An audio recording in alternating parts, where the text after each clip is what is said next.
নমস্কার বন্ধুরা, unique hand এমব্রয়ডারির আরেকটি নতুন ভিডিওতে তোমাদের সবাইকে স্বাগত জানাই। আশা করি সবাই খুব ভালো আছো। হ্যাঁ, আমিও অবশ্যই ভালো আছি। আর এবার পুজোর তো বেশি দেরি নেই, তো হঠাৎ মনে হলো একটা তসরের শাড়ির মধ্যে একটু মধুবনী পেন্টিং বানাই। আর আমি কিছু সেলাই করলে তোমাদের সঙ্গে শেয়ার না করলে সেটা তো ভাল লাগে না। আর সবসময়ই জানো আমি অত আঁকাঝোঁকার মধ্যে বেশি থাকি না, কারণ আমার দ্বারা সেটা সম্ভব হয়ও না। তো তাই দেখো, সিম্পল এটা স্কেল দিয়ে কিছুটা বর্ডার লাইন তৈরি করে নিচ্ছি, আর সেটাও তোমাদের সঙ্গে শেয়ার করছি। সমস্ত কিছুই ভিডিওটার সঙ্গে সম্পূর্ণটা দেখো। আশা করি তোমরাও কিছু শিখতে পারবে, স্পেশালি যারা বিগিনার, যারা পেন্টিং করতে ভালোবাসো তারা নিশ্চয়ই শিখতে পারবে। তো চলো আগে দেখি কি করতে পারছি।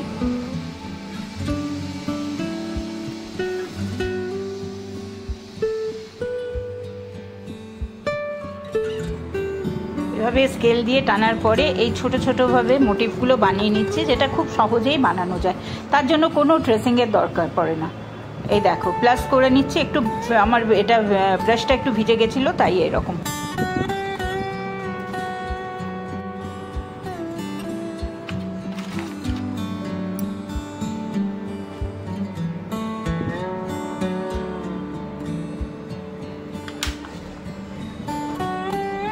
হ্যাঁ, তোমাদের বলে দিই, একদম 000 ব্রাশ নিয়ে এই সরু সরু তুলির টান এগুলো দেবে। আর এগুলোতে ফিল করবার জন্য আমি 3 নম্বর ব্রাশটাকে ইউজ করব। তো দেখো, আর তার সঙ্গে পুরনো কাপড় একটু ব্রাশটা বারবার ধুয়ে মোছার জন্য, ছোটোখাটো আর ফেব্রিক্রিলের কালার এগুলোকে ইউজ করেছি।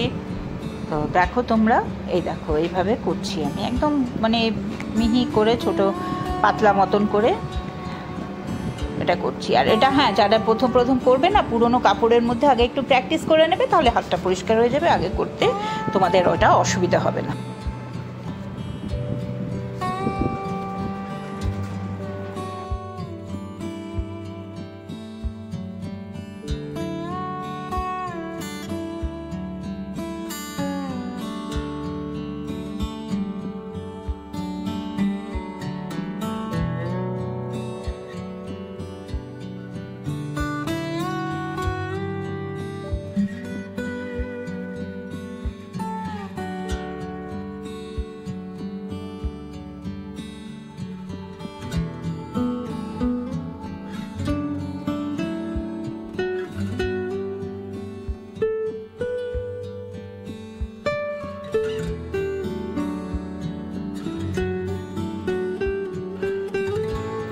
কালার ইউজ করবার আগে সবসময় মনে রাখবে, বটলটাকে ভালো করে ঝাঁকিয়ে নেবে, শেক করে নেবে, তাহলে কালারটা মিলে যাবে।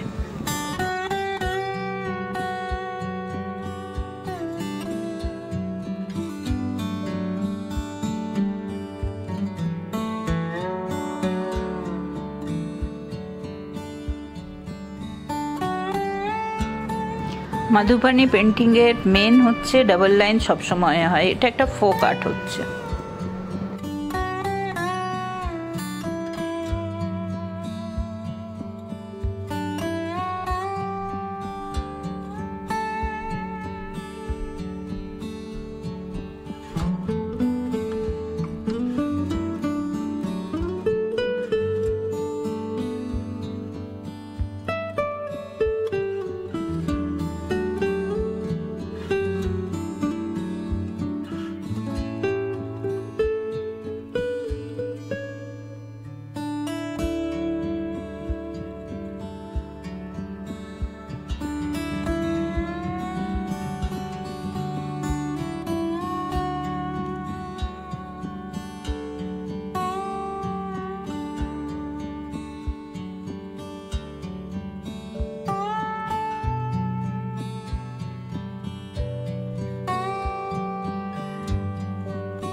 এই ছোট ছোট ফিল আপের জন্য আমি রাউন্ড ব্রাশ 3 নম্বরটা ইউজ করছি। আর এটাতে কালার নিয়ে একটু হাতে চাপ দিয়ে এটা ফ্ল্যাট করে নিয়ে করবে, দেখবে পরিষ্কারভাবে হয়ে যাবে।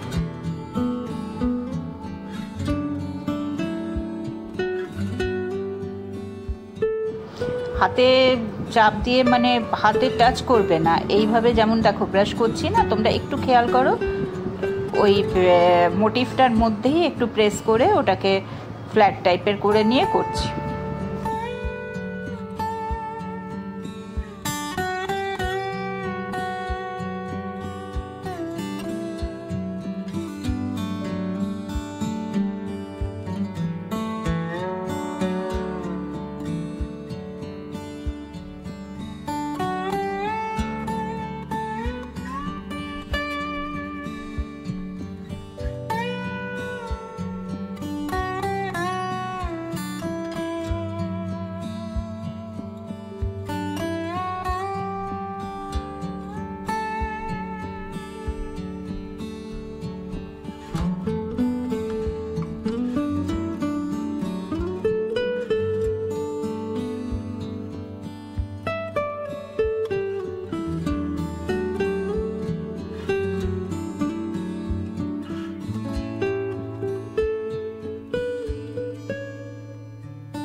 এটা চলছে আমার 3rd নাম্বারের লাইনটা, দেখো তোমরা।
এরপর এটাতে আমি কালার করছি। আর একটা কথা তোমাদের বলে দিই, মধুবনী পেন্টিংয়ে সবসময় ন্যাচারাল কালার যেগুলো ওগুলোকে ইউজ করা হয়।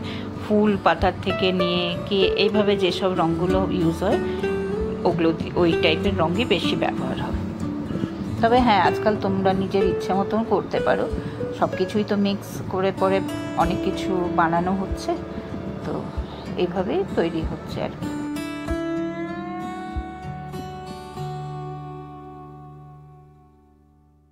তোমরা দেখতেই পেলে কত সহজেই আমি নিজের একটা সেমি তসরের শাড়ির মধ্যে এইভাবে মধুবনী পেন্টিং বানিয়ে শাড়িটাকে আরও সুন্দর করে নিলাম। ইচ্ছে করলে তোমরাও করতে পারো।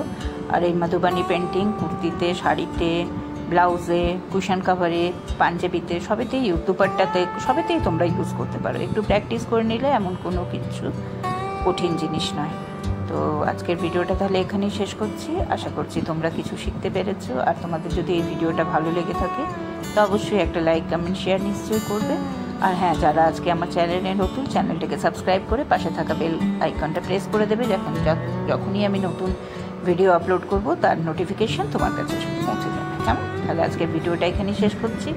দেখা হচ্ছে আগামী আরেকটা ভিডিওতে। নতুন কিছু নিয়ে আসার চেষ্টা করব তোমাদের জন্য। ততক্ষণ সবাই খুব ভালো থেকো, আনন্দে থেকো, জীবনটাকে উপভোগ করো। দেখা হচ্ছে আবার আগামী একটা নতুন ভিডিও।